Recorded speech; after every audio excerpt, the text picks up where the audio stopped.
వికారాబాద్ జిల్లా పరిగి లక్ష్మీనగర్ కాలనీలో పావురాల బెట్టింగ్ కథ బయటపడింది. ఓ ట్రాలీ ఆటోలో తెచ్చిన పావురాలను ఆకాశంలోకి వదులుతుండగా స్థానికులు పట్టుకున్నారు. అయితే మొదట పావురాలతో వైరస్ ను వ్యాప్తి చెందేందుకు ప్లాన్ చేశారనే అనుమానంతో స్థానికులు వారిని ప్రశ్నించారు. దాంతో వాళ్లు స్థానికులతో బేరసారాలకు దిగారు. స్థానికుల సమాచారంతో రంగంలోకి దిగిన పోలీసులు బెట్టింగ్ రాయుళ్లను అదుపులోకి తీసుకుని విచారించారు. దీంతో పావురాల బెట్టింగ్ విషయం వెలుగులోకి వచ్చింది.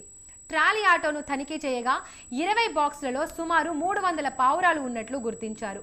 అలాగే పావురాల బాక్సులపై కోడ్ నంబర్లు, పావురాల కాళ్లకు కోడ్ నంబర్లు ఉన్నట్లు గుర్తించారు.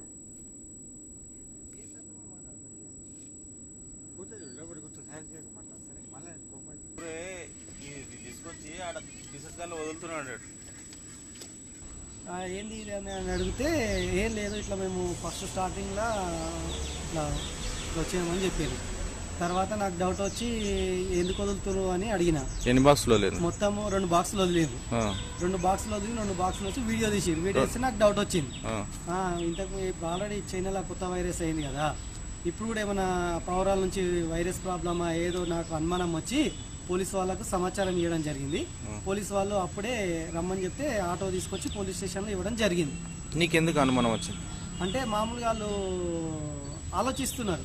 నేను అడిగే ప్రశ్న వరకు వాళ్ళ సమాధానం చెప్పలేకపోతున్నారు. ఎవరితోనో ఫోన్ చేపించి మాట్లాడు వదిలేయి అని చెప్తున్నారు. ఏం కావాలి అని కొద్దిగా ఇట్లా అంటే నాకు డౌట్ వచ్చింది. డౌట్ వస్తే నేను ఇమీడియట్ పోలీసు